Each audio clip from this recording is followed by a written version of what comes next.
The Allen Line Company appreciates all of the dedicated carriers it takes to move loads across the U.S. Stay safe.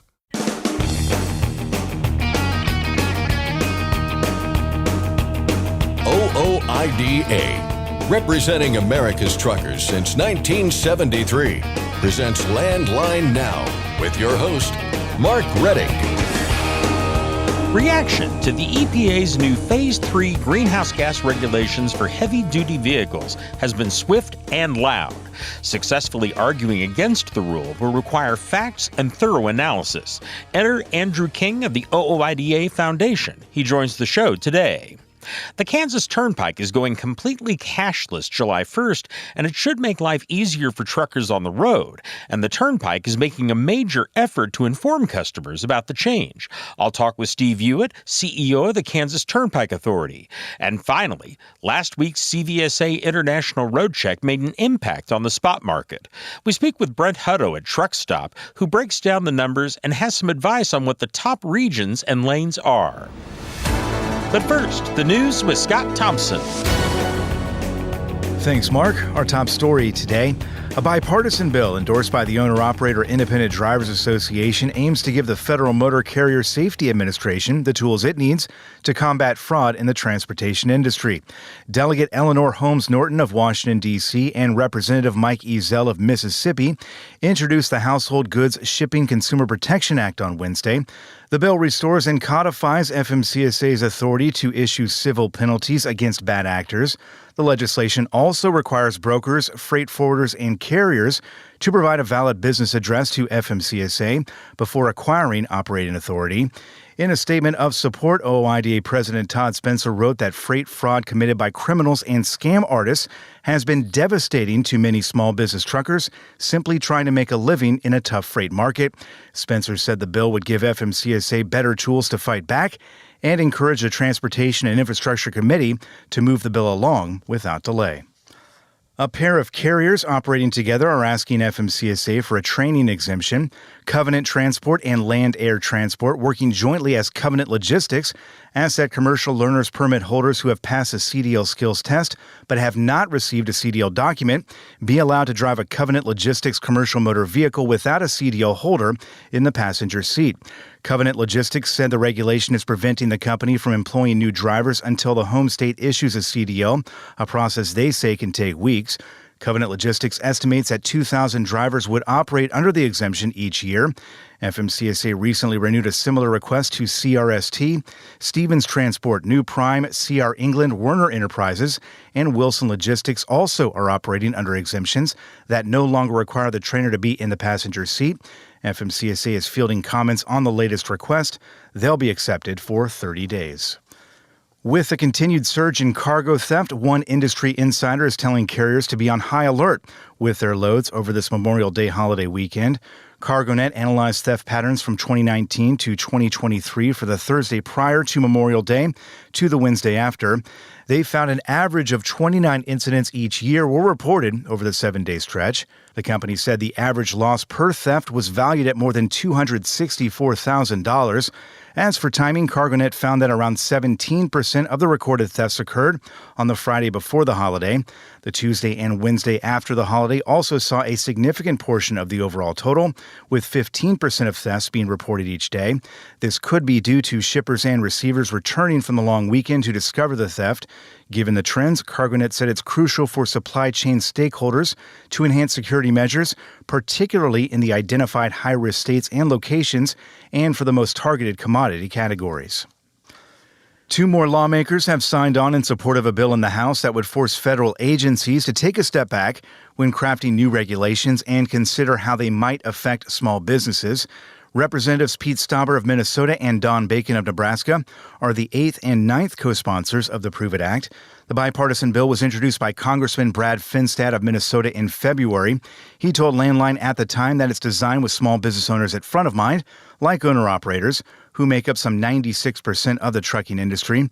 The Owner-Operator Independent Drivers Association has thrown its support behind the Prove It Act, saying that the bill would help keep government overreach and burdensome overregulation off of the backs of the men and women behind the wheel who keep our economy moving.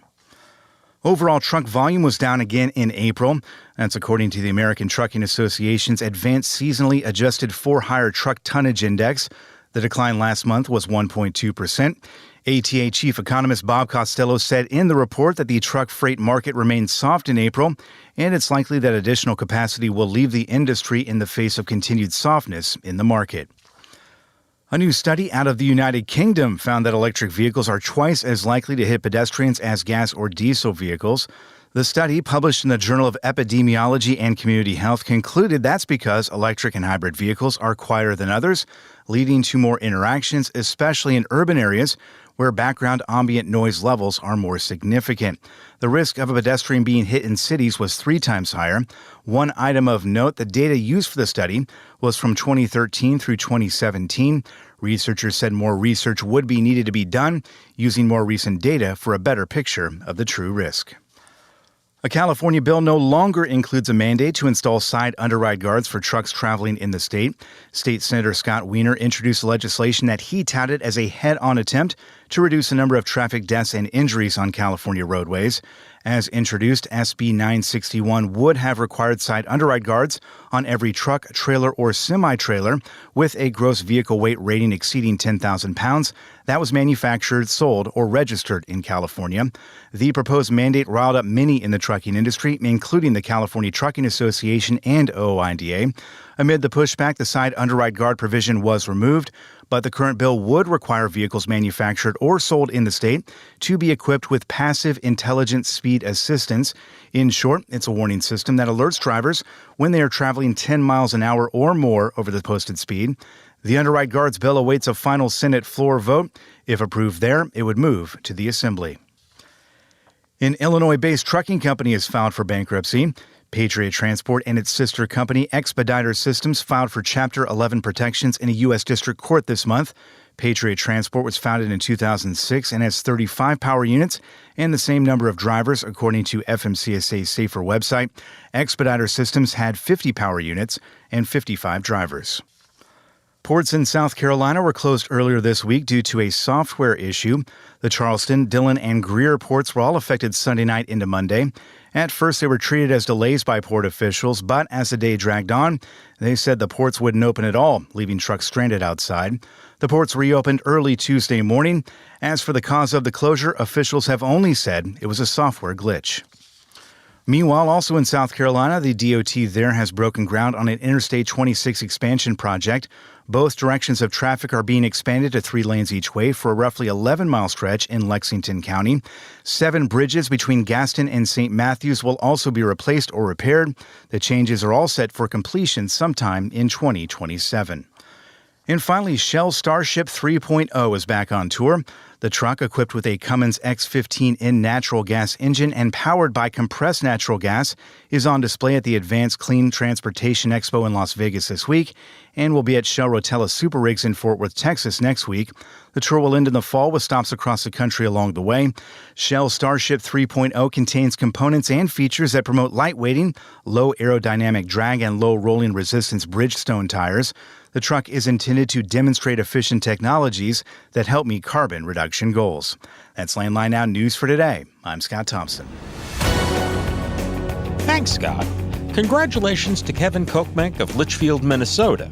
He's received the OOIDA Safe Driving Award for 33 years of safe, accident-free driving. That's the equivalent of a car driver going 248 years without causing a single accident.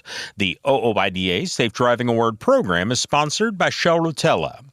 Next, Scott Thompson discusses the EPA's new Phase 3 greenhouse gas regulations for trucks with Andrew King of the OOIDA Foundation, and I'll cover the Kansas Turnpike going completely cashless with Steve Hewitt, CEO of the Kansas Turnpike Authority.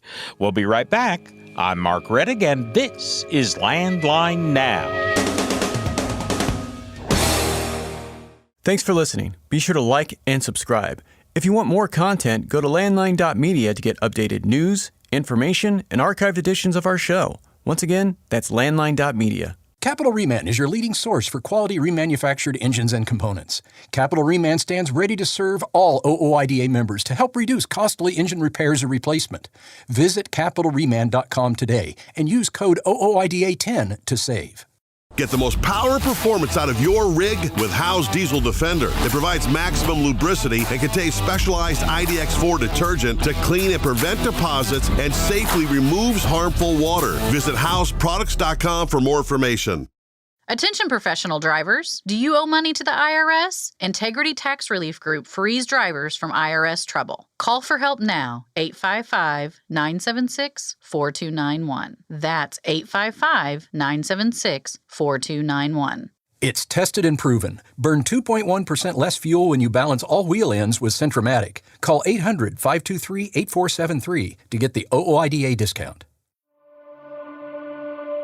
Welcome back to Landline Now. The OOIDA Foundation recently put together a bit of analysis in reaction to the EPA's new Phase 3 greenhouse gas regulations for heavy-duty vehicles. And let's just say the foundation has some thoughts. Joining us to share them along with the latest snapshot of the spot market is our returning champion, Andrew King, Assistant Director of the OOIDA Foundation. Andrew, how you doing? I'm doing good. So I wanted to bring you in here because we've been talking for weeks, months, feels like years about these new regulations that are coming down the pike. We've, seen what they're proposing there. It's easy to react to them on a personal level when it will affect you. Very understandable. It's very important, I think, as well to throw some facts and figures out there and some analysis to really paint a picture of what this is going to mean for people out there. Very big expectations of this rule. I think what you're going to tell us here is that the expectations really just are not feasible based on where we are right now. Absolutely. Yes. All the things you just said. And even as we're reading through it as the foundation and looking in particular at the regulatory impact analysis, so any rule that meets a certain threshold of being economically significant, they have to do a regulatory impact analysis or a cost-benefit analysis, same thing basically, to kind of justify the rule. And so we're kind of picking through that. And yes, there's a lot of issues with some of the things that they're doing that we have picked up on. They've kind of created a number of hypothetical vehicles that don't exist based on what they think people might need. Mm-hmm. But that doesn't exactly work in the real world. For example, that doesn't inspire confidence in you, Andrew? No, not at all. If I I had an operation and my trucks drove about 700 miles per day, and so I need to have a battery that will be able to allow that to happen on a single charge. Well, that doesn't mean that can happen. Just because that's my operational needs doesn't mean you can create. You can't just dream it up. Exactly. So basically, they've created a spreadsheet of all these different vehicles, 101 vehicles, going from a Class 2B to a Class 8 truck and different types of vehicles. And then they put together what they would need, and then from that, what their battery size would be and what the cost would be. And there are just a lot of flaws in that thinking of just creating something on a piece of paper that doesn't actually exist in the real world, and then saying, here, it's feasible. You can be able to create these, and you should be able to do it.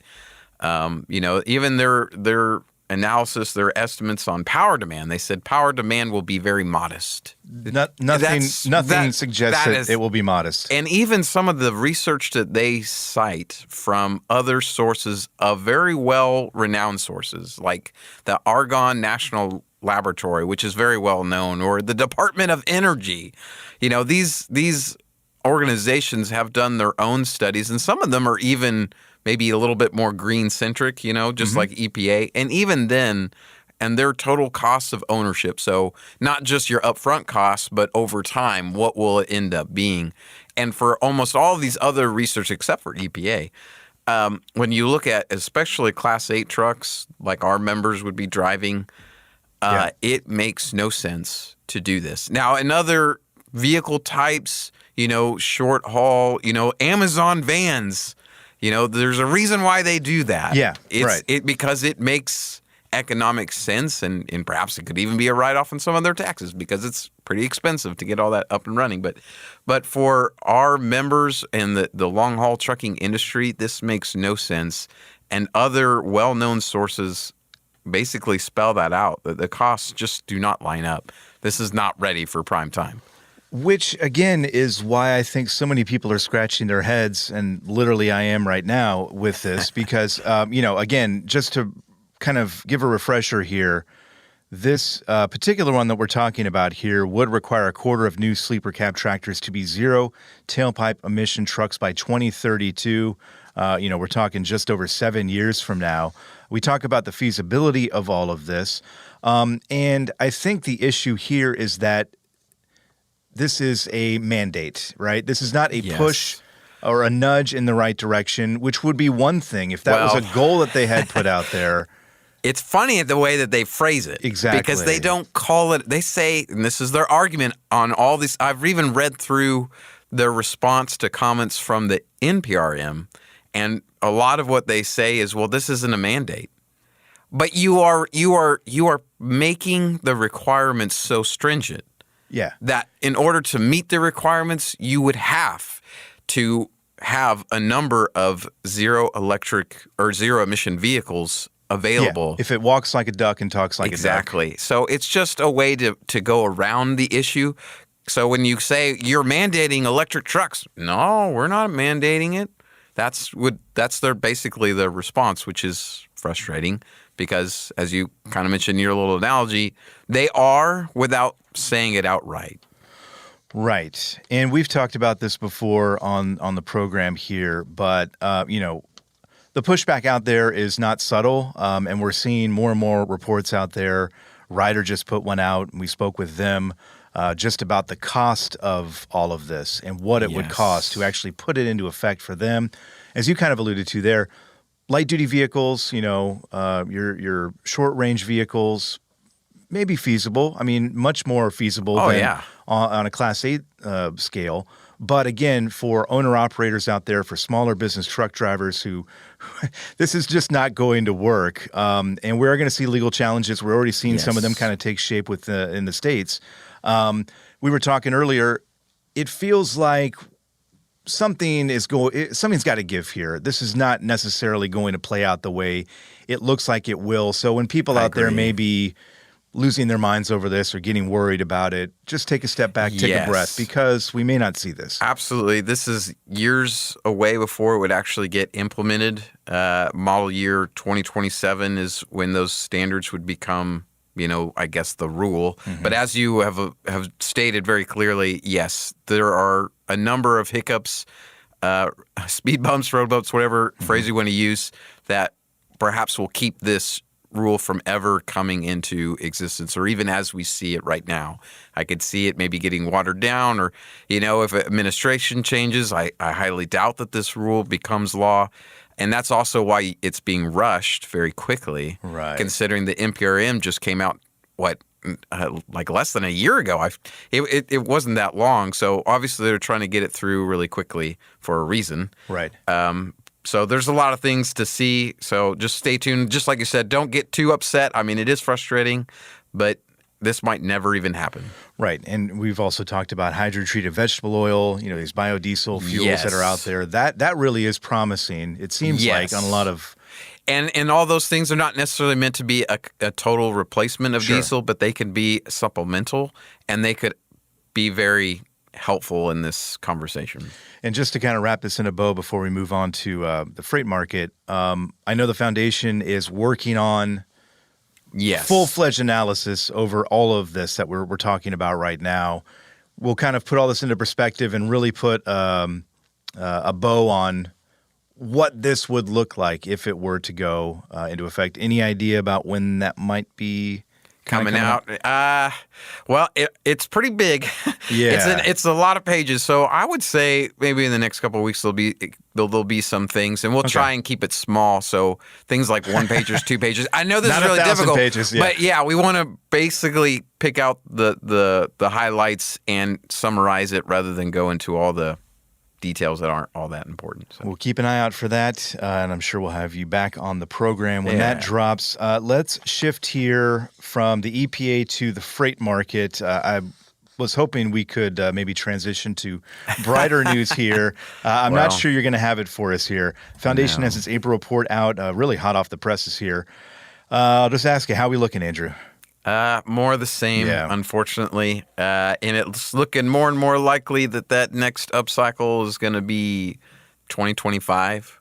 Okay. And probably the second quarter of 2025. Just, this is usually the time of year that you'll see some pretty good increases in rates due to some of the holidays in May, Mother's Day, Memorial Day, and you also have Roadcheck week and some other things, just leading up to 4th of July. Usually, especially something like reefer, there's some pretty steady increases up until after the 4th of July, and the same even with flatbed and van. And you're not seeing that too much. There is some life that's happening, especially flatbed has really been pretty positive since January. If you look at the trend line, it's linear to the right, up to the right, so that's probably the lone bright spot so far. As flatbed has performed fairly well, and some of that might have to do with how housing has been able to perform fairly well. I mean, it has its ups and downs too, but the demand is just still not there. And rates, they're not necessarily falling per se, but they're not going up either. So it's still like this firming, trying to find that floor, Yeah, I mean, I have seen some analysis out there, and some people are a bit more optimistic than you just were. Optimism is fine, and we are seeing some blips out there that kind of suggest that, things may be changing relatively soon. But you are cautiously optimistic. And some of the people who put out some of those things tend to, I don't know. It's not always accurate, and I don't want to give people false hopes. Sure.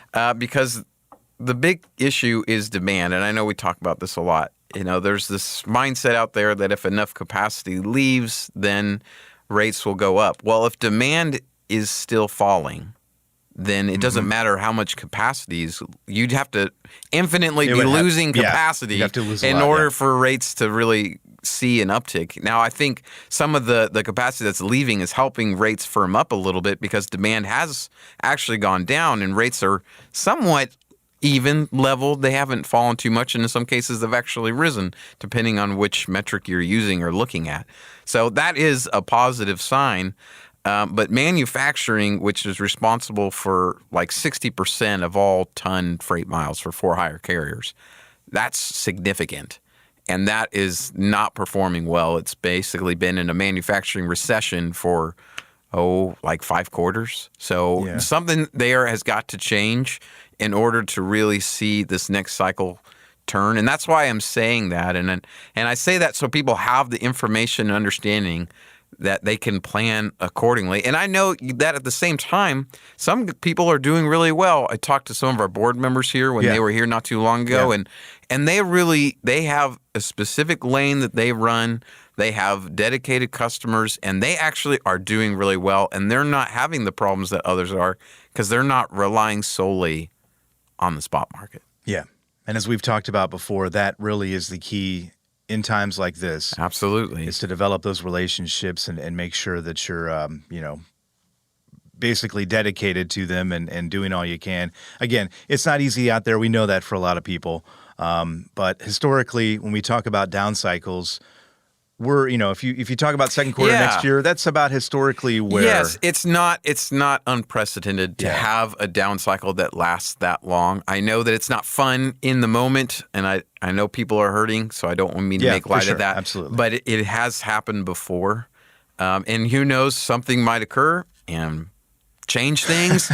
I hope in some ways they have before. Something like COVID can come out of nowhere, and look what happened with that. But. Not that we want something like that to happen again. Let's not wish for that. Diesel prices are coming down. I guess, Yes, there are some positives. Costs are coming down for sure. There you go. Andrew, we'll have to leave it there. We appreciate your time. Yeah, thank you for having me. Our thanks to Andrew King of the OOIDA Foundation. To check out the latest market update and more of their analysis and reports, head to their website, ooida.com/foundation. We'll take a quick break, but Landline Now is back right after this. Penske owns and operates some of the best-maintained vehicles on the planet. Our used trucks come with a 5-year maintenance report and pre-sale inspection. So if you're in the market for a top-quality pre-owned truck, look no further. Search our inventory today at PenskeUsedTrucks.com. Control your toll costs and eliminate tolling headaches with Prepass Tolls. Prepass Tolls means toll volume discounts. Just one invoice for all tolls and fewer violations. Call 877-878-5970 or go to prepass.com. Ready to make more money? Use a better load board. For a limited time, get 50% off Truckstop Load Board Pro. Just go to truckstop.com/go and enter promo code READY2024 when you purchase Load Board Pro. The Kansas Turnpike is going completely cashless, and it should make life much easier for truckers who travel the road. You're listening to Landline Now, and I'm your host, Mark Reddick. Welcome back to the program. July 1st is the date that the change will go into effect, but truckers who do use that road will already see infrastructure going up to support the move to cashless, as well as signs indicating the change is soon to come. The Turnpike is making a major informational effort to inform its customers about the change, how it will work, and what it will mean. So I called Steve Hewitt, CEO of the Kansas Turnpike Authority, to find out just that.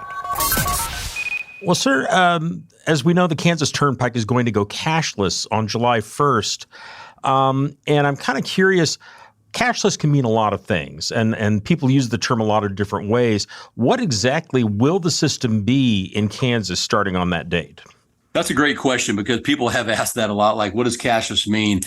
And so basically, I mean, our system built in the 50s still has the toll booths. Now we've had an electronic transponder program, KTAG, since the 90s, but we still have traditional stop at the lane, get a ticket, stop at the lane, pay with cash or credit card in the lane. And basically what we're doing, we're going to remove the toll booths and allow free flow of traffic to happen, which is safer, more convenient.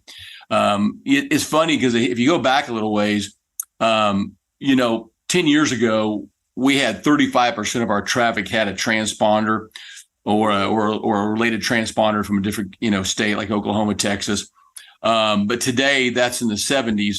And so it good timing for us to say now only 35% of our folks, went from 70 to 30, 35%, in the lane are paying with a cash or credit card. That it was a good time to make that move. So now basically those folks are going to get a bill in the mail if they don't have a transponder and, use their plate, their license plate to look them up and send them a bill in the mail, or they can go online and do those kind of things. But yeah, it's basically just removing the toll booths and getting away from that toll collector that's collecting cash in the lane. You talked a little bit about the ticketing system, and I've used it myself. Basically, you pick up a ticket when you enter, and then when you leave, you give the ticket to an attendant or to an automated machine. It measures the distance you went and charges you accordingly. When you go to this cashless system, is the Turnpike going to charge essentially the same way by distance? Are they going to switch to the way some turnpikes do it and just occasionally charge a toll as you go down the road, or what will the system be? Yeah, again, these are great questions. I'm glad we're talking today because in essence, in theory, it's going to be very similar, but yet it is going to be basically zone tolling. So we now have we've put in let's say north to south, 42 gantries that are on our main line. As you move through a gantry, you move through a zone, and that zone though is related to the entry and exit of those ramps that you potentially were going through. So instead of, getting your ticket and finishing, 100 miles away, you potentially went through or went by different plaza entries on the main line, which now you go through those zones. So it's still a per mile cost. It's calculated the way we've always calculated it, but you'll see it a little different if you're, like, say, a KTAG user. Won't really change for your life, except instead of one trip from, for example, I'm leaving Wichita, Kansas, and I'm going to go to Topeka. That was one trip. I took one today. Well, now you're going to go through 8 different toll zones. So it'll show those toll zones on your bill. Same thing if you are going to receive your bill through mail is that you went through these zones, and you'll see the zone, the big zone 50, zone 56, zone 127. So you'll see these zones. Those are related to the mile marker, but we still figure the toll based on per mile, and still have some of the lowest tolls in the country. In fact, we will have a related system for an electronic system. This will be the lowest per mile cost for our K-tag users or transponder users. So we're very excited about that. But it's a little different. It's just understanding how, and again, a lot of education is happening right now. We're pushing this out, letting people know, having these conversations like with folks like yourself to make sure we explain how it works. I know it's a little bit, oh goodness, change is not popular. Long term, it keeps our tolls low. It's a safer product. It's more convenient, but it is zone tolling. As you go through that zone, you went. Let's say I went 10 miles, and so my toll will be, depending on my class, X amount based on that mile in that zone. You mentioned the K-tag system a couple of times, the automated tolling. It's kind of an RFID, I think, basically, or some kind of transponder. I don't know the exact technology, but you also mentioned that there are other systems it's compatible with. Can you give people some examples of other systems that will, or other transponder types that will work on the Kansas Turnpike? Yeah, absolutely. And so currently, if you have a transponder in Kansas, we are interoperable with Oklahoma and all the Texas turnpikes. We have recently, in the last few months, added Florida, and early June, we're going to be adding Colorado. We've also, for a number of years, been transponders. If you're a commercial customer, potentially with Best Pass or Pre-Pass, we accept those as well. And so those folks can use our turnpike, and we have agreements with Best Pass and Pre-Pass. So those are the current interoperable agencies we're working with, and we're still in conversations with additional states and turnpikes. As technology grows and throughout the country, we'll continue to add more states and turnpikes on our system that your K-tag can work, or say your pass in that particular state or turnpike will work on us as well. So, currently today, again, like I said, Oklahoma, Texas, Florida, Colorado comes in June, and we also compatible with those Pre-Pass and Best Pass customers. What about the actual tolls? And especially here, of course, our audience are people that drive 5-axle Class 8 trucks. How much are the tolls going to change, if at all? They're actually going to go down for most customers. So we had a bunch of variables in the ticket system because we had minimum pricing at the lane, and so that'll go away. So now it's completely balanced from a per mile standpoint. So basically, for most customers, about nearly 90% of our commercial customers, if you're listening, are going to see a decrease in tolls, which will be 13.8 cents for Class 5. So we're really excited about that. In fact, as well as Class 2, going to see a major decrease. So for most of our customers, we're going to see a decrease in your per mile cost. And listen, we needed to pass that along. We're going to save money from the human capital and the booth charges and all those costs in the lane. And we're going to pass that savings on to our customers on the main line, so they don't have to worry about that overhead cost we were collecting. We now can pass that savings on to our customers. You mentioned that I think you said 70% or so of your customers are already on K-tag, and obviously you've got some other people that have systems from other states. And that clearly has increased pretty significantly over time. Why did the Turnpike decide to make the investment, which I would think would have to be considerable at this time, to go ahead and go cashless all the way? Yeah, really, it's customer driven. We continue to push out surveys and information to our customers, asking our customers what they want and what they'd like to see. And they continue to come back to us and tell us, hey, listen, we've driven other state turnpikes. We like the cashless type non-toll booth system to system connection way of other states. We like how that billing works. Or I want to pay by my plate, or pay by a transponder in the mail, or through my card. They want that convenience. We also know it's safer. We've had a number of accidents over the years where, you're forced to stop at the toll booth, and that creates issues, or swerving and stopping and trying to find that open spot. Not good, right? And so never good to have, especially on the main line. Now, we did create open road tolling back in 2017 and 18 and 19 in our main line, but that told us a whole bunch that our people really liked it. Our customers, being those people, really wanted to see that open road expand. And we like that. We want to keep moving. We don't want to slow down, stop. You save time, you save money. We save money from efficiency. And also it was good in timing from our operational standpoint. When we started this look, 5-6 years ago and really dove into it, our collectors, 75% of them would be at retirement age. We said, wow, this is going to be a good time for us. So those 25% that are still remaining with us can be shuffled into another position. Like, we're going to expand our call center, but pull them out of the lane because a lot of them can retire. It was just good from a human capital timing standpoint. So our 85% of our customers in surveys, and listen, we had 38,000 customers respond to our most recent survey and said, hey, we want to see this happen. Thank you for doing it. Please continue to do it. So when you get 38,000 response in a survey and 85% say, yes, we want to do it, we know we're getting the message, and that's pretty clear. And then we knew our staff was at a time to make the change. Obviously, we're dedicated to safety. It was just the right time for us to do it. So it was time to make the full conversion. So the last 5 years have been, and listen, this is a $100 million investment for us. It's a big deal, but long-term, it's going to pay off for us with efficiency, safety, and our customers want it. You mentioned that investment of $100 million, and obviously I knew that it had to be a significant amount to pay for a system like this. How was that cost paid for? Is that just coming out of the toll revenue?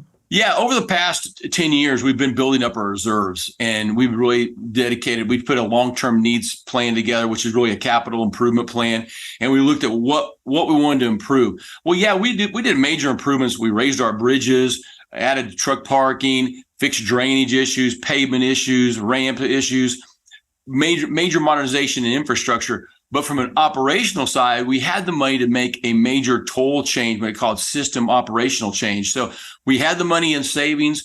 We've been dropping our debt. We've been cash flowing this, and this was good timing for us financially. And even despite we had a dip in revenue and traffic during the COVID times of 2020, we've since recovered from that, and we still have the money in our coffers to say, hey, it's still invest in this. Let's not delay this. Let's keep pushing forward. So we're making improvements to infrastructure, but cashless tolling, we knew was good for our customers. We knew they wanted it, and we just said, hey, since we've got the money, it's time to invest it in the system itself. One thing I did want to ask you about, and you kind of reminded me of it a moment ago when you mentioned truck parking, and one of the things that the Turnpike has done, as I recall, is if trucks park overnight, if they take their 10-hour break, they're right now charged, I believe, the full cost of running the full Turnpike, even if they only do part of the miles that constitute that highway. Is that going to remain in place once you have a more accurate system of measuring where they are? Yeah, we're going to remove that. Listen, we understand our commercial customers are big to us and important to us. So we've really invested in, we had our 18-hour rule. And so you had those challenges. And that was really just, we were limited in space. And so if you stayed there for a long time, it really created a lot of congestion in our service areas. So we've invested a lot in adding many spots and pavement and areas for folks to park in. We're actually putting in a parking stall system, electronic system to help monitor and tell our commercial customers how many spots are open in different service area locations. But yeah, we're going to remove that rule though. And we think now we're in a good place that, we're monitoring the per mile costs, and we know folks, our commercial carriers need to stop. They can use the service area. They can get their services and fuel they need, get their rest, then move on. And we think we now have a system and an infrastructure in place that we can remove that with cashless tolling. So I think it's a good time to make that change as well from a standpoint of back office rule change. That was Steve Hewitt, CEO of the Kansas Turnpike Authority, talking about the highway's change to completely cashless tolling starting on July 1st. We'll be back in just a moment with more news and information. Please stay with us for a short commercial break. I'm Mark Reddick, and this is Landline Now. Are you tired of the IRS following you around like a dark cloud? Call 888-557-4020 and get your life back. Firestone tires are for more of everything, with more durability for more miles and more confidence in your fleet. Firestone's tested tires help fleets save with value where it matters most. Learn more at bridgestonenationalfleet.com/4moremiles. Today's rising costs affect everyone. Replace your harmonic damper with a genuine Vibrotech TVD viscous damper to prevent costly repairs and downtime. Keep your money in your pocket and your truck on the road with Vibrotech TVD. Recommended replacement at 500,000 miles or 15,000 hours. Since you started, what you've loved about trucking is the freedom. Heading out on your favorite route, a good driving song, and thinking about truck insurance. Well, maybe not that last one. That's why we're here. At OOIDA, we have a full range of truck insurance products, expert advice, and great customer service, helping you get the right coverage for your operation. Go to OOIDA.com, because your job is to drive. Our job is to help with everything else. Landline Now, welcome back. If you're hauling freight and running your own business, you need to keep track of some basic facts and figures that can determine whether you succeed or fail. And that includes finding the freight and how much money you can make hauling it. Today, Landline Now's Ashley Blackford will bring us some of that information and get some insight as to why things are happening with the folks from Truckstop.com. Here's Ashley now with a report. Thanks, Mark, and hello to Brent Hutto with Truckstop. How are you doing today, Brent? Well, I'm doing fantastic, Ashley. It's been a great week. We're kind of post the Roadcheck week, which is always good for trucking, which means we officially kicking off the year after we get through Roadcheck. The FMCSA moved it back to May a couple of years, right after when the pandemic started. But so no, it's been great. Things are going well at Truckstop, and things are going well here at the Hutto House. Wonderful. What are current market conditions looking like? Yeah, I appreciate you asking. It's always good to where are we today, because for small carriers that operate in the spot market, which is the predominance of where the small carriers, the for-hire group and the small carrier aspect. And what I mean by that is, the owner-operators, the guys and girls that own 1 to 5 trucks, that's the dominance of the category, predominantly a one truck Class 8 owner-operator. The current, it's always good to look at the current market conditions because they work in the current market. As far as it's not like contract where they book it out for a year. They work, kind of week to week, which is, the way in which they want to run their business. It provides them the most flexibility. So I mentioned in the opening that we're just post the international Roadcheck. I'm trying to figure out why they call it international, because I guess maybe they're checking in Canada and Mexico as well because of the amount of freight that continues to move over the borders. But predominance of that is in the United States. And so the current market conditions are that the marketplace increased last week. I'll talk a little bit about that next. But just because of Roadcheck, some truck drivers will not operate their vehicle, their truck in those days, which was May 14th to 16th. And that really just kind of makes the market go up a bit. But just in general, the great thing right now is that we continue, and even after the pandemic, when everything kind of came back down to a normal market, a normal freight market in the United States, the freight is still up. This week, this past week was up 17% over the normal 5-year averages. And I know Ashley, you and I talked about this. It's important that I always encourage truck drivers to look at 5-year averages, because certainly you buy your freight from a broker or a shipper in that day. But if you look at the 5-year averages, it kind of tells you where you are over time. And so because of the Roadcheck, the pressure in the marketplace went up. So the average pressure is only about 50. That's the average quarter balance in the market. Well, we're at 86 last week, which means it should be more favorable to truckers. And it is when you look at load availability. So there's more loads available out there for them. The problem is the rates. The rates continued, even though they went up 3 cents week to week from an average of, it was $2.35, went to $2.38. It's still a struggle when you take fuel out of it. Now, look, if you're a smart owner-operator and you're running efficiently and you've got your costs low and you didn't go out and buy a new truck in the middle of the pandemic, then you should still be able to make profit inside of this market. It's not a great amount of profit. I understand that. But still, you can continue to move your business forward because at a 238 mark, you're still going to be, when you figure that fuel is at 47 cents right now, you're still right at that $2 mark where you should be able to be profitable enough to kind of continue to make help your business move forward. And then the overall marketplace, we're kind of still in a sort of holding pattern, kind of where we've been, Ashley, over the last over a year. So this is we've just completely normalized out. I know that's an economic statement when you say normalization. It's just kind of regular, okay? It's like a regular trucking marketplace for the small carrier. And I know that because the amount of freight that's being sort of renegotiated in the contract marketplace, the bigger part of the market, 80% of the market, is kind of still at the point where more of it is being taken than rejected on a normal basis. And so it's just, everything's just kind of back to where it is. And that's why I chose the Doobie Brothers song. I love me some Doobie Brothers. Rocking down the highway. Everybody's just kind of continue to move forward, kind of continue to move down the highway to kind of keep the business going. What are some of the top regions and lanes from last week? Yeah, no doubt. And you and I talk about this each time, and I appreciate you always asking that question because, look, here's the thing. I know rates aren't maybe what they should be when you kind of take into account inflation, but there's still great marketplaces out there. I mean, overall, last week, because of the Roadcheck, everything went up in load availability. Somewhere between 6% and 19%, depending on where you were. 6% in the southeast where I am. I live in Alabama. Mountain Central went up almost 20%, the load availability. So the freight is availability, which means if you're a small carrier out there, you can negotiate. Right? So it's not, look, the numbers that I talk about, you say, those are the numbers that are available publicly. That's not the negotiated rate, because the negotiated rate, you can negotiate higher, especially if you've kind of done business with them before and they know your quality. Rates did not make much changes. In most regions, they went down a little bit. Some went up in some other areas. West Coast was up over almost 6%, which is kind of normal. There's a lot of challenges up the West Coast, and West Coast freight's harder to move. And plus, we're kind of moving towards produce season, so the rates will naturally go up. But in lanes, from the standpoint of lanes, if you're a van hauler, still, we talked about this a couple weeks ago, kind of still holding true. A lot of freight coming out of Texas. So if your business is struggling right now in the region that you're in, Texas is full of great freight. Whether it's Houston, Laredo, you had freight that went up 27, 26, 20% going up, and a lot of West Coast freight as well. If you're a van hauler, I know that's the predominance, Ashley, as we talk about. The predominance of the freight market is van freight. It's like 76 to 78% of the freight in America is van freight.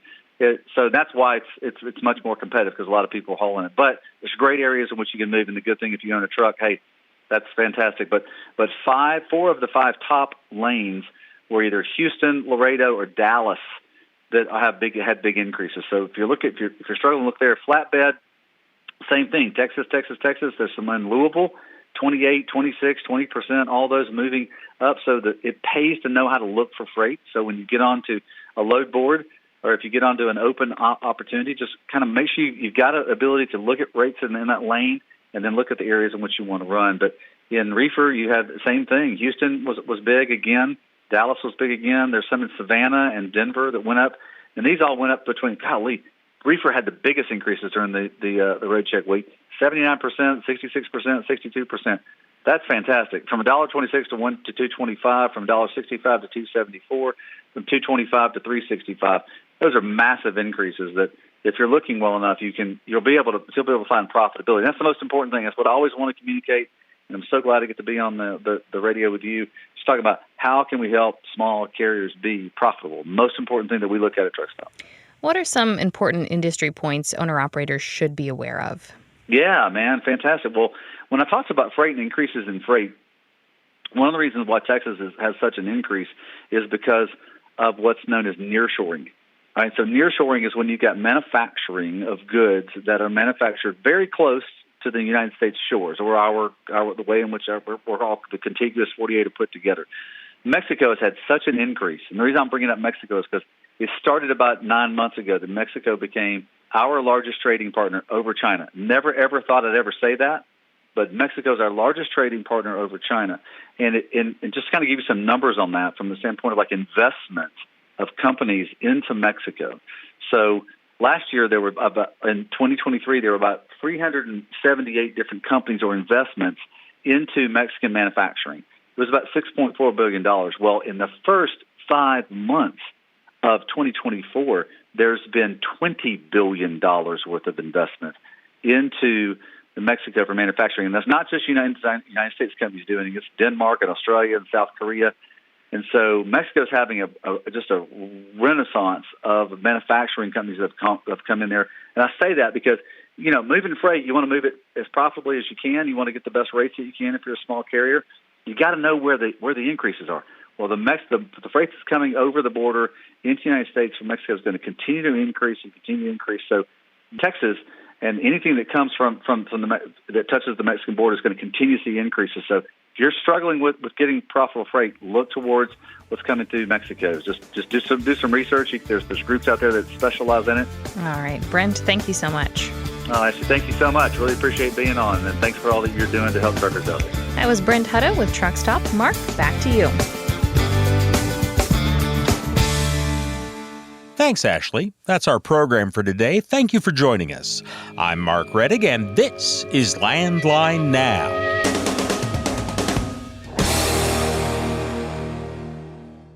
Thanks for listening. Be sure to like and subscribe.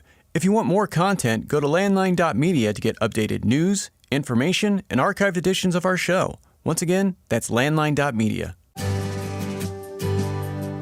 I'm a dad, a son, a husband, wife, I'm a writer, photographer. I farm.